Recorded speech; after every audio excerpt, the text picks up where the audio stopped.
Thank God I will not have to set eyes on that conniving succubus again. Yeah. Well, actually...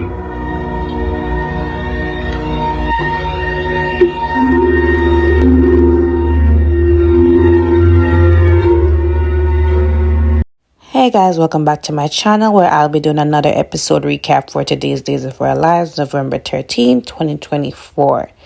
So we see Gabby and Javi, right? So Javi is starting out his first day as Gabby's personal assistant.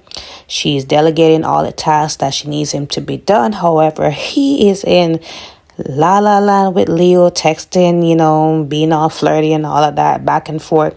So whatever she's saying is going through one ear and out the other. So she's saying, like, why are you smiling so much? So he said, like, it's because I got this job working for you.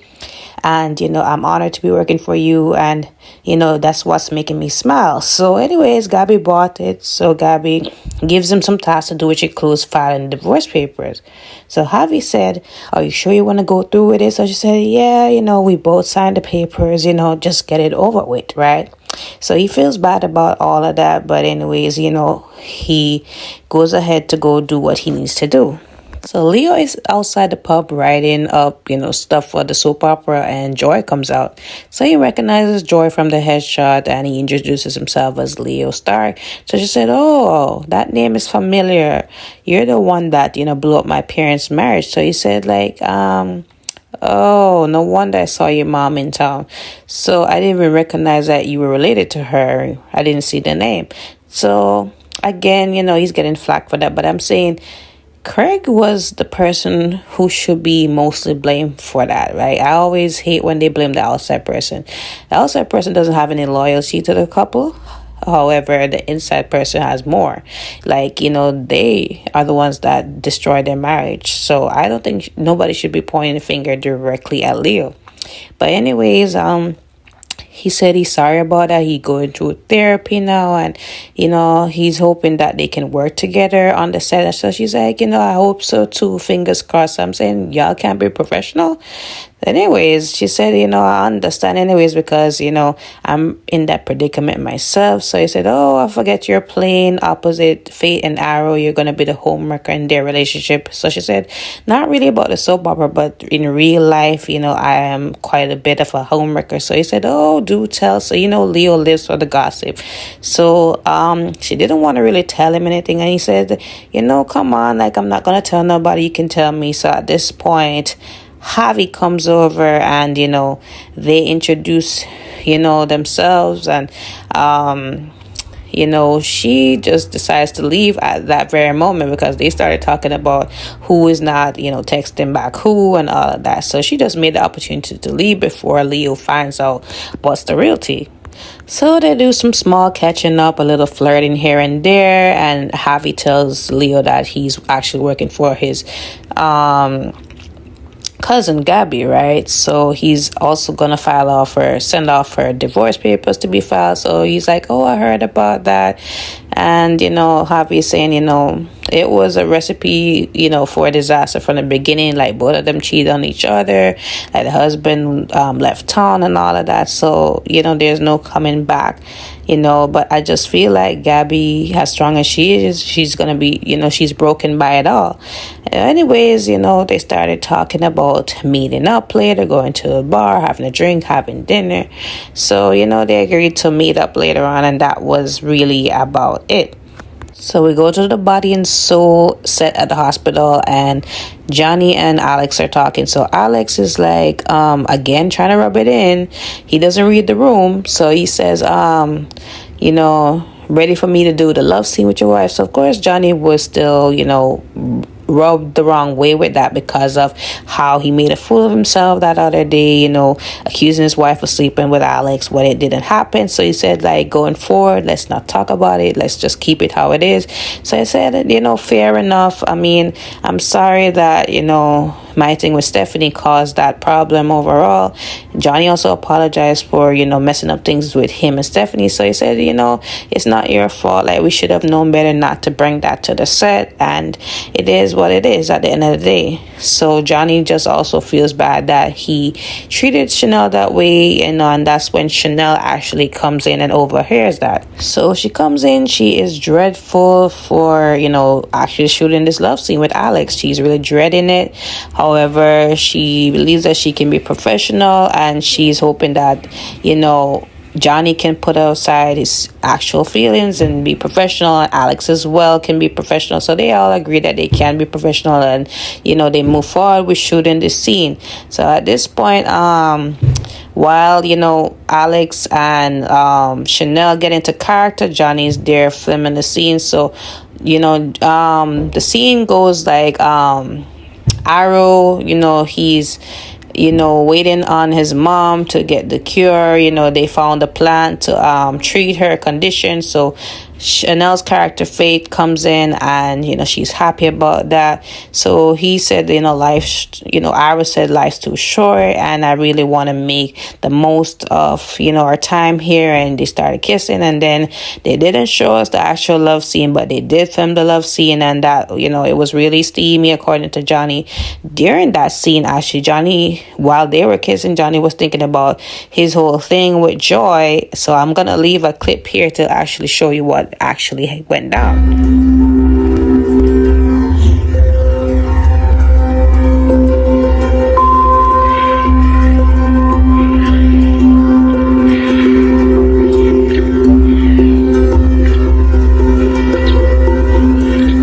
So after the scene was wrapped, Chanel comes over and she said, how was it? How did you think it go? I was just holding my breath, waiting for you to say cut. But I think it went really well. So Johnny said, yeah, it went really well.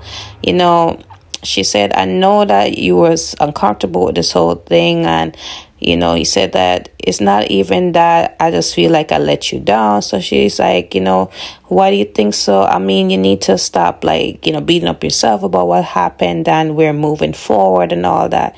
So he said that, I know, I just really want to be the best husband that you deserve. And he was about to tell her the truth, but then he's like, change it up again, and he's like, I really want to be the person that you truly deserve. So I don't know how this is gonna go, because he should have just been upfront with her when she was talking about them not actually cheating on each other in the beginning. So you should have chose that opportunity to tell her the truth, Johnny. So while that was going on, Alex was outside and Joy comes on set. So he recognizes her, and he's like, oh, nice to finally meet you. I heard you're playing Reagan. You're going to be a thorn in Chanel's side. So she said, excuse me. So he said, not realistically, but, you're going to be the other person that's, going to be in between Faith and Ara's relationship. So anyways, she did say yes. Our publicist Stephanie did tell me about me potentially receiving hate mail from people about that. So he said, yeah, Stephanie is really good at what she does. And, he paused. So she said, why that pause? So he said, me and Stephanie used to have a thing, but it's over now because we are not allowed to do that while we're working together. It will cost us a job. So she said, yeah, I heard about that. Bonnie's your stepmom, right? So Bonnie is actually one of my mom's good friends. So I heard about, you two getting on here and all that, right? So Chanel comes out and, she sees Alex. So they're talking about the scene they just filmed together. And he was asking how Johnny took it. So she said, it seems as if he's fine with it, but I just feel like there's something more to it, right? Because he was acting really weird about it. So Joy comes in the room where Johnny is, and she said, I heard you just filmed the scene with Faith and Arrow. How did that go? With Alex and Chanel, how did that go? So he said, it went really well, but it's not even about that. I just am having serious guilt about what we did, and I really need to be honest with my wife. I need to tell her the truth. So remember from yesterday's episode when we found out that Kat is going to be released under certain conditions. So EJ made good on his promise. She's finally released. Of course, EJ did it begrudgingly because he still can't believe that Chad is going through with it. And he's saying to her, like, listen, you better appreciate your freedom because you truly don't deserve what you did was disgusting to him and, to his family and all of that, right? So EJ leaves and, it leaves them to talk. So Kat is saying that, I'm assuming it's not out of the kindness of your heart. That's why I'm released. He's saying like, yeah, you assume right. It's not out of the kindness of my heart, but I'm looking at the bigger picture. He tells her that Clyde called him and he said to him like, listen, I know where your wife's body is because again, Kat tells Chad when she came into the room that she doesn't know where Abigail's body is. So anyways, he said that the only way that he would know where his wife's body is if he delivers Kat to him on a silver platter. So she's saying like, you really hate me that much to give me up to Clyde. And she don't understand why Clyde would want anything to do with her. So he's like, because you didn't follow through with his plans to kill me and get the fortune. So what you think? So anyways, he said that I hate you, but I'm not my brother EJ. I'm not going to just give you to him and, let him do what he want with you. But at the same time, I'm going to make it believe that he's going to get you and that I just need to know where my wife's body is and all that. So that's the main thing. So she said, that we're going to have to work together and, pitch ideas together. So are you going to be okay with that? So he said, not on a normal circumstance, but this isn't a normal circumstance. So I'll do what I have to do to, find out information about my wife's remains and all of that. Right. So again, she being presumptuous and, overstepping as usual. She's saying, I'm assuming that you can't help my brother come out. So he's like, really, you're going to ask on top of that? Like, I don't understand her either, but yeah, Chad is not going to do that, Miss Green. So anyway, she also talked about finding out if her mother's alive or not. So again, Chad doesn't care about that. Chad just wants what he wants. And, he's entitled to that. So she said, I owe you one, so I'm going to help you out with this anyways. So Julie is back at the house and she's tending to Doug when, she gets a knock at the door. It's JJ. So JJ is back in town to find out what really happened to his sister's body and to really check in on the family, given everything that's happened. So she, they sit down to talk and she's happy that he was there in Paris to really help with stopping the wedding. And she's just glad that the lady's behind bars and, they won't have to deal with her again. And I'm saying, Julie, you're in for a rude awakening. But anyways, they started talking about Doug and JJ just says how Doug was like a father figure to him as well. And he was, he always enjoys talking to Doug. Doug always lifts the spirit.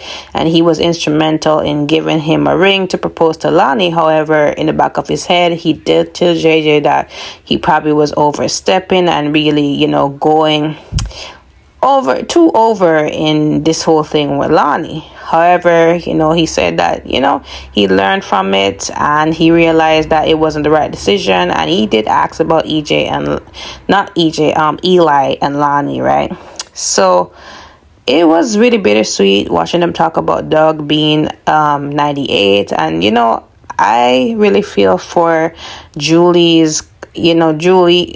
Susan's character, Julie, because like it must be hard to really tape these scenes knowing that your husband is no longer there and you have to like continue to tape it knowing that he's not there, but you still have to act as if he's in the scene with you and all of that. So that must be bittersweet. So I know when the final episode comes with him, they actually, saying that he's deceased on set, is gonna be really heartbreaking as much as the one with when they have to really tape John's death on the scene too.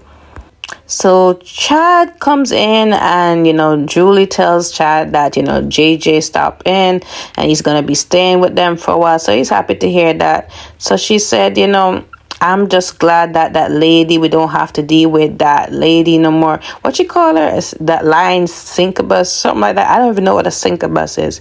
But anyway, she said that she's glad that they don't have to deal with that. So Chad is saying, yeah, about that. So at this point, you know, Kat comes in and, you know, you want to see the look on Julie's face. Julie is not happy. She's probably thinking like, what in the world is going on here, right? So yes, this is a very long episode, but wrapping it up, guys. So after Harvey leaves, EJ comes over at the square. You know, Gabby's there. Of course, Gabby doesn't want anything to do with him because in her mind, she feels as if EJ is the main reason why her marriage didn't work out, and she's not taking any accountability. So definitely, this scene was really annoying to me. Gabby was getting on my last cranial nerve, right? So anyways, EJ come over to tell her some facts. So he said that, listen, I'm not the one to blame for it, and I feel like you owe me an apology for how you behaved the last time. I was just trying to be there and comfort you. However, you know, you're not going to say that I ruined your marriage. Like, you screamed to the top of the house that you did not want this to work out with Stefan, and you slept with me.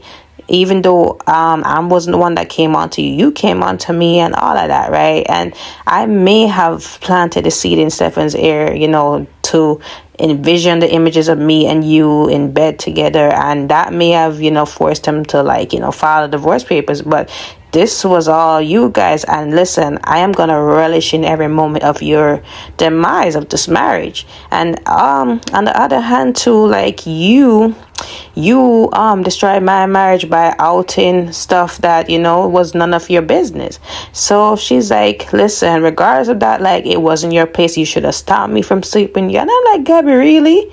So, you know, he's like, let's humor you. Like, I ruined your marriage. So she said, oh, now you're admitting, you know, what a child and all kind of things. So it's like, you know, I'm getting offended here. So it's like, if anybody's acting like a child, was acting like a child, was you and how you behaved at the house the other day. And, you know, you need to take responsibility. And I agree, like, she does need to take accountability for that, because she told Stefan that she didn't want to work it out with him. And then now that it's actually filed, she want to behave like a big baby and, you know, throw a tantrum and treat EJ this way. And, like, EJ is no saint, but EJ doesn't deserve that, right? And when she threw him out of his own house, like, that was unacceptable to me. I didn't, you know, it was just unnecessary. So at some point, she did slap him. And, you know, she was about to do it again because he said he was going to ask the officer to arrest her and press charges. So, you know, she was about to do it again to leave a mark. And at this point, he stopped her hand from hitting him. And JJ, without knowing all the facts, comes in and say, like, you need to break it up now. So that was it, guys. Today was a really long episode. I'm sorry for the long video, but don't forget to like, follow, and subscribe to my channel. I will see you guys tomorrow. My brother Cuckold, just as much as I love seeing your poor little heart broken, I'm deriving great satisfaction from all that, in fact.